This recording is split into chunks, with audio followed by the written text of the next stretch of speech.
YouTube channel. අද මම කරන්නේ දර්ශක පාඩම. මේක 9 වසරේ ඉඳන් 11 වසරට යනකම් ඕන වෙන කොටසක්. හරි අපි දැන් යමු පාඩමට. මෙන්න මෙහෙම උදාහරණයක් ගමු. දෙවරක් දෙවරක් දෙවරක් ආයෙත් ගමු ටිකක් දෙවරක් කියලා. මෙන්න මෙහෙම එකක් තිබ්බහම අපි මේක ලියනවා දෙකේ බලන්න දෙකෙන් කීයක් තියෙනවද කියලා. 1යි 2යි 3යි 4යි 5යි. දෙකේ බල 5ක් තියෙනවා. එතකොට අපි මේක ලියන්නේ දෙකේ පස්වෙනි වල. මෙන්න මෙතන මෙන්න මේ 5 කියලා තියෙන්නේ. මෙන්න මේ 5 කියන එකට අපි කියනවා දර්ශකය කියලා. මෙන්න මේකට අපි කියනවා දර්ශකය කියලා. ඉංග්‍රීසි වලින් අපි කියනවා ඉන්ඩෙක්ස් කියලා. මෙන්න මේකට අපි කියනවා ඉන්ඩෙක්ස් කියලා. ඒතර අපි මේක කියන්නේ දෙකේ පස්වෙනි වල. ඉංග්‍රීසි වලින් අපි කියන්නේ 2 to the power 5 කියලා. ඊළඟට මේ දර්ශකවලදී නීතියක් තියෙනවා මොකක් හරි එකක බිංදුවකින් බලය එකක් හරි එක බිංදුවකින් බලය තිබ්බොත් ඒක සමාන වෙන්නේ එකට. ඒගේ බිංදුවකින් බලය. ඊළඟට දෙකේ බිංදුවකින් බලය. මෙන්න මෙහෙම එකක් තිබ්බොත් ඒ කියන්නේ එකයි. මේකේ අගය වෙන්නේ 1. ඕනම එකක බිංදුවකින් බලය 1යි. ඒක දර්ශක නීතියක් විදිහට ගන්නත් පුළුවන්. මතක තියාගන්න ඕන දෙයක් තමයි මොකක් හරි එකක බිංදුවකින් බලය 1යි. ඊළඟට x කියලා එකක් තියෙනවා y කියලා එකක් තියෙනවා. මේකේ තියෙනවා වර්ගය කියලා. මෙන්න මේක සමාන වෙනවා x ගේ වර්ගයයි y ගේ වර්ගයයි විදිහට. වෙනම ලියන්න පුළුවන් මේක.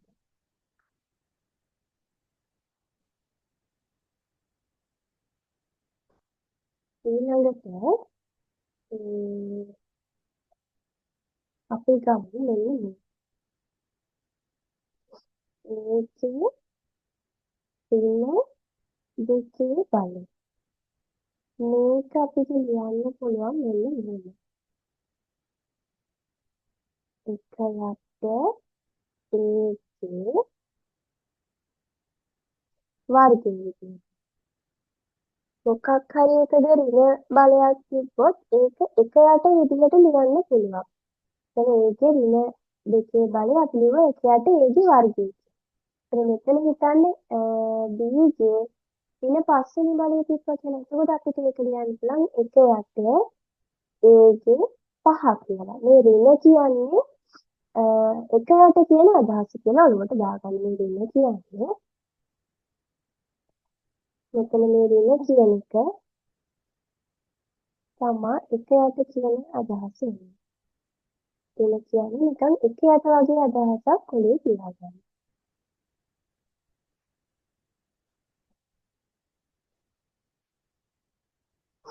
ඊළඟට x තියෙන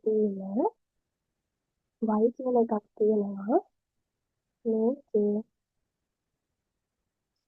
වර්ගය තියෙනවා. මේක අපිට ලියන්න පුළුවන් x ගේ වර්ගය දෙපින y ගේ වර්ගය විදිහට. මෙන්න මේ විදිහට මේක ලියන්න පුළුවන්. ඒ කියන්නේ මේ වරහණ අවුල් කරලා මේක වෙන වෙනම උඩයි යටයි දෙකේ මේ දෙක කියන ඉන්ඩෙක්ස් දෙක කියන දර්ශකය මේ xයි yටයි දෙන්නටම අයිති. ඒකට අපි ඒක x ගේ වර්ගයේ තියෙන y ගේ වර්ගය කියලා ලියන්න පුළුවන්. ඊළඟට අපි බලමු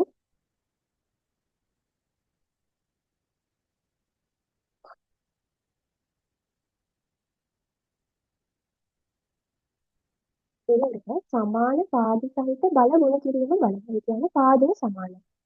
එන්න බලන්න. ඒ කියන එකක් තියෙනවා. ඊළඟට මෙතනත් ඔන්න මේ කියලා එකක් තියෙනවා. මේකේ තියෙනවා දර්ශකය M. මේකේ තියෙනවා දර්ශකය L කියලා. එතකොට අපිට මේක ලියන්න පුළුවන් ඒකේ M ධන L කියලා. ඒ කියන්නේ මෙන්න මේ විදිහට. මෙතන ගුණ දර්ශකයක් මෙන්න මෙතන ගුණ කිරීමක් තිබ්බොත් ඒක ලියන්න පුළුවන් අපිට මෙන්න මේ විදිහට. ඒක එකතු කිරීමේ ලකුණු දාලා ලියන්න පුළුවන්. ගුණ කිරීමක් තිබ්බොත් ඒක ලියන්න පුළුවන් එකතු කිරීමක් විදිහට දර්ශක දෙකේ. මෙතන නැති තියෙන ගුණ කරන්න නම් බලයත් එකම නම් තියෙන්නේ. බලන්නේ පාදය. පාදයක් එකම නම් තියෙන්නේ මෙන්න මේකට අපි කියන්නේ පාදය කියලා. මෙන්න මේ තියෙන්නේ මෙන්න මේ මෙන්න මේ බලය කියලා ගත්තොත් මෙන්න මේකට අපි කියන්නේ පාදය කියලා.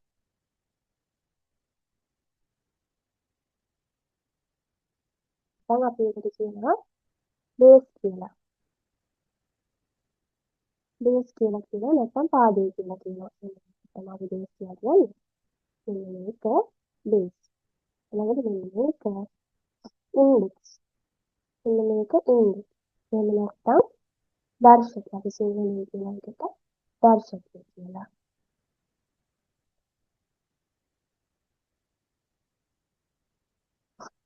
අපි කියනවා දර්ශකය කියලා. මේක බේස් පාදය. මෙන්න මේ කියන එක දර්ශකය නැත්නම් ඉන්ඩෙක්ස්. හරි. ඊළඟට දැන් අපි කතා කරපු විදිහේ එකම පාදය සහිත දර්ශක දෙකක් ගුණ කිරීම ගැන. මෙතන ගුණ කිරීමක් තිබ්බොත් මේක දර්ශක දෙක එකතු වෙනවා. ඊළඟට අපි බලමු එකම පාදය සහිත බල දෙකක් බෙදීම. ඒකේ L කියන පදයක් තියෙනවා. මේක බෙදීම ඒකේ L මේක අපිට කියන්න පුළුවන් ඒකේ L ඍණ L කියලා. එතකොට මෙතනදී අතල තිස්ස ගුණ කිරීම එකතු කිරීම. මෙතන බෙදීම මෙතන අඩු කිරීම වෙනවා. එන්න බලන්න. ගුණ කිරීම තිබ්බොත් ඒක මෙතන අඩු කිරීම වෙනවා. හරි. දැන් අපි බලමු දින දර්ශක. එතකොට මෙන්න දින දර්ශකය. ඒකේ ඍණ ඍණ දර්ශකය. එතකොට දර්ශකයේ ඍණ. මම මේක කලින් කියලා දුන්නා මේක දර්ශකයේ ඍණ තිබ්බොත් මේක ලියන්න පුළුවන්. එකයට ඒකේ වෙන බලය කියලා.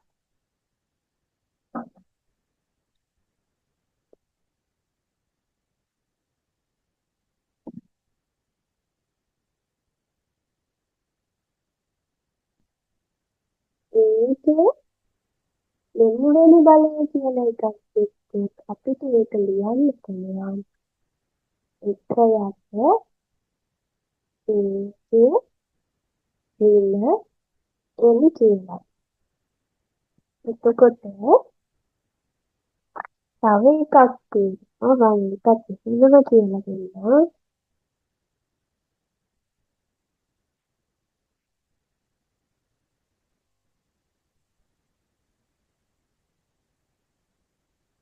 ඒකේ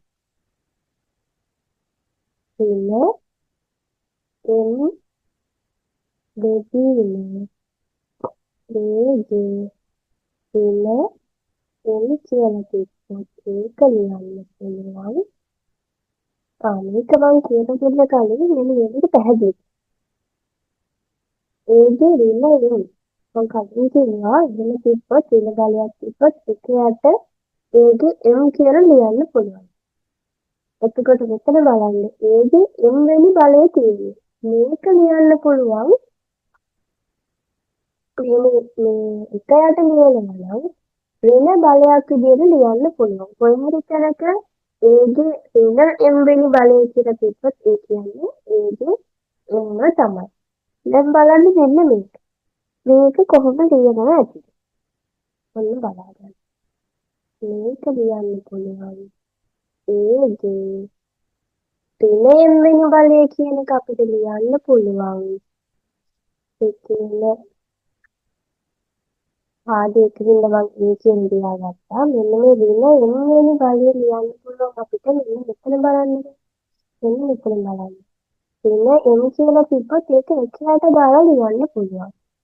ඒ කියන්නේ ඒකේ එම්. ඊළඟට බලන්න මෙන්න මෙතන. ඒකේ එම් වෙනි බලය කියලා තිබ්බොත් ඒක ලියන්න පුළුවන්. ඒකේ ඍණ එම් කියලා. මේකේ කොහොමද තියෙන්නේ? ඒකේ ඍණ එම්. ඒ කියන්නේ මෙන්න මේක තියෙන එක මෙහෙම ලියන්න තියෙනවා. එතකොට අපිට ලියන්න පුළුවන් ඒකේ එම් කියලා. මේක තව දුරටත් විස්තර කරලා ලියුවොත් බලන්න. ඒකේ ඍණ එම් කියන එක තියෙන ඒකේ ඍණ තියෙන අපි කොහොමද අතපාරේ ලියමුකෝ. ඒකේ ඍණ එම් කියන එක ලියන්න පුළුවන්. එකයට ඒකේ එම් කියලා. හරිද? ඒක ගුණ කිරීම. ඒකේ ඍණ එම් කියන එක අපිට ලියන්න පුළුවන්. ඒකේ එම් කියලා. මේක අපි එකට ලියපුවාම තමයි මෙන්න මේක එන්නේ.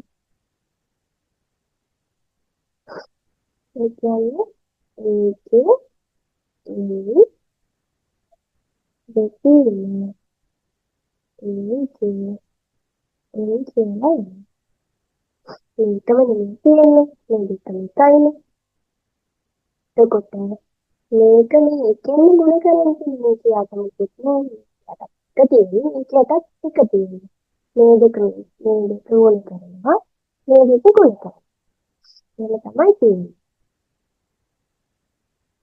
ඒකට ඔන්න මේකත් හරි. ඊළඟට බලයක බලයක් ගුණ කරන බලය. ඒකේ එම් වතාවක් එම්. මෙන්න මෙහෙම තිබ්බොත් අපිට මේක ලියන්න පුළුවන්. ඒකේ එම් ගුණ කිරීම එම් කියලා. ඒ කියන්නේ ඒකේ එම් වතාවක් එම්. උදාහරණයක් විදිහට මෙන්න මේක ගන්න. පහේ